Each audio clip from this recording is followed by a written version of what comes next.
अस्सलाम वालेकुम। Series metrology के पार्ट 12 के साथ मैं दानियल आरिफ एक दफ़ा फिर आपके सामने हाजिर हूँ और आज हमारा टॉपिक है एयर मासेस और प्रॉपर्टीज़ ऑफ एयर मासेस। आज हम ये सीखेंगे कि एयर मासेस क्या होते हैं और एयर मासेस की प्रॉपर्टीज़ को कैसे पहचाना जाता है, उनको किस नाम से पुकारा जाता है।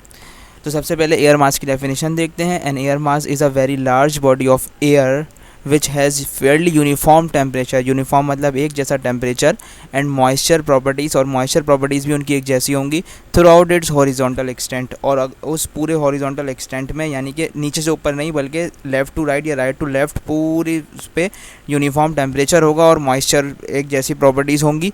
तो ऐसे लार्ज बॉडी ऑफ एयर को हम कहते हैं एयर मास, और ये तकरीबन हज़ारों किलोमीटर यानी कि हज़ारों माइल्स को कवर करते हैं।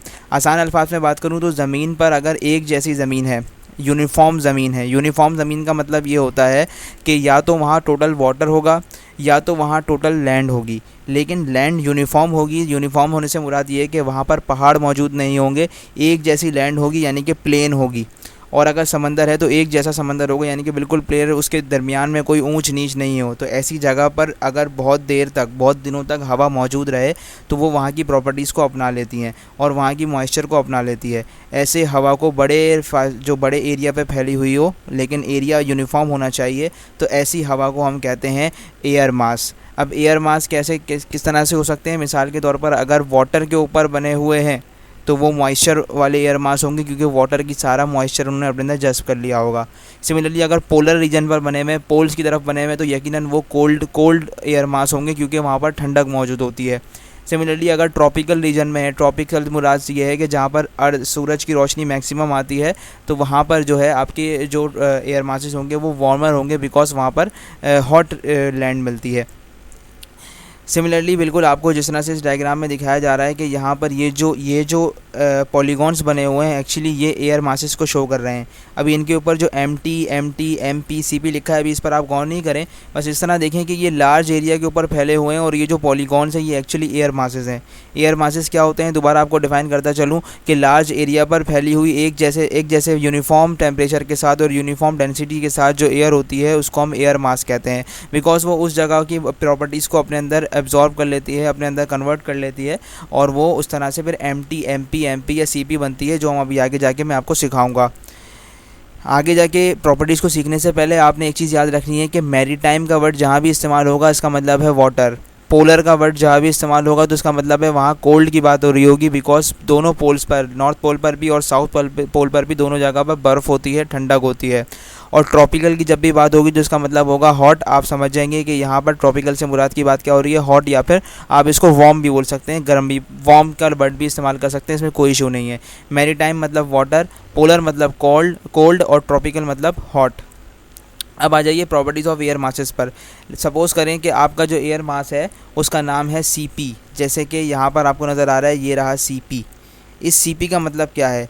CP का मतलब है C फॉर कॉन्टिनेंटल। कॉन्टिनेंटल का मतलब होता है लैंड, ठीक है।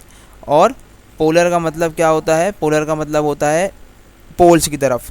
तो कॉन्टिनेंटल और पोलर का मतलब हो गया कि सबसे पहली बात तो ये कि अगर वो लैंड पर है तो इसका मतलब नीचे ज़मीन है, ज़मीन का मतलब नीचे कोई वाटर नहीं है, इसका मतलब मॉइस्चर नहीं है, डेट्स वाई वहाँ की हवा क्या होगी?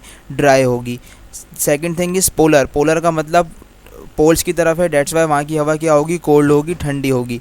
आपने याद रखना है कॉन्टिनेंटल का मतलब होता है लैंड, ज़मीन, नॉट वाटर, ठीक है। नेक्स्ट है CT। CT का मतलब क्या है? कॉन्टिनेंटल और ट्रॉपिकल। मैंने आपको बताया था कि ट्रॉपिकल का मतलब होता है हॉट या फिर वार्म, जो भी आप कहना चाहें, और C का मतलब वही कॉन्टिनेंटल। तो कॉन्टिनेंटल से तो ये बात कंफर्म हो गई कि वहाँ की हवा ड्राई होगी, बिकॉज नीचे लैंड है। ट्रॉपिकल का मतलब है लैंड होने के साथ साथ वहाँ पर ट्रॉपिकल वार्म जो है वो वार्म हवा होगी, हॉट हवा होगी, बिकॉज ट्रॉपिकल रीजन की बात हो रही है। Third thing is MP। M for maritime. Maritime का मतलब मैंने आपको बताया था वाटर, और P फॉर पोलर। मैरीटाइम और पोलर का मतलब कूल, मैरीटाइम का मतलब मॉइस्ट। मॉइस्ट क्यों? क्योंकि मैरीटाइम का मतलब होता है वाटर, और वाटर के ऊपर जो हवा मौजूद होगी यकीनन वो मॉइस्चर से भरपूर होगी। डेट्स वाई ऐसा एयर मास जो मैरीटाइम पोलर के नाम से हो, MP के नाम से हो, मैप पे MP शो कर रहा हो, उसका मतलब ये है कि वो कूल और मॉइस्ट होगा। Next is maritime tropical.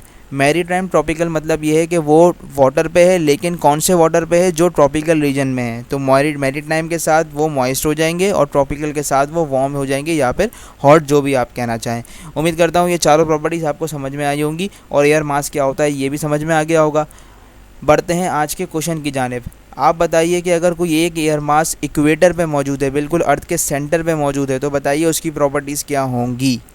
तो इसका आंसर देने से पहले आपको मैं बता दूं कि अर्थ का इक्वेटर जो है वो बिल्कुल सेंटर होता है, जहाँ पर सूरज की रोशनी मैक्सिमम होती है और बहुत हॉट और वार्म इलाका होता है।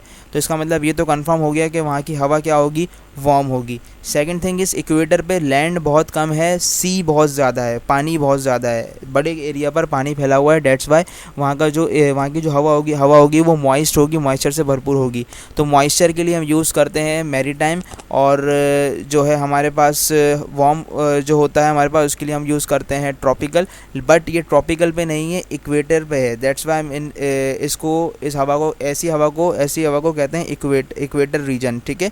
और यहाँ पर वार्म और मॉइस्ट इसलिए होंगी, वार्म का मतलब इक्वेटर की वजह से गर्म, जहाँ पर सूरज की रोशनी डायरेक्ट पड़ रही है, और मॉइस्ट क्यों, क्योंकि इक्वेटर पे सिर्फ समंदर बहुत ज़्यादा है। डेट्स वाई वहाँ की हवा जो है वो मॉइस्ट होती है। उम्मीद करता हूँ आपको ये एयर मास का लेक्चर आज का समझ में आया होगा। जिसको ये लेक्चर समझ में आया है वही आगे वेदर फ्रंट्स के बारे में समझ सकेगा। तो नेक्स्ट लेक्चर में वेदर फ्रंट्स के साथ आपके सामने दोबारा हाजिर होऊंगा। तब तक के लिए अल्लाह हाफ़िज़।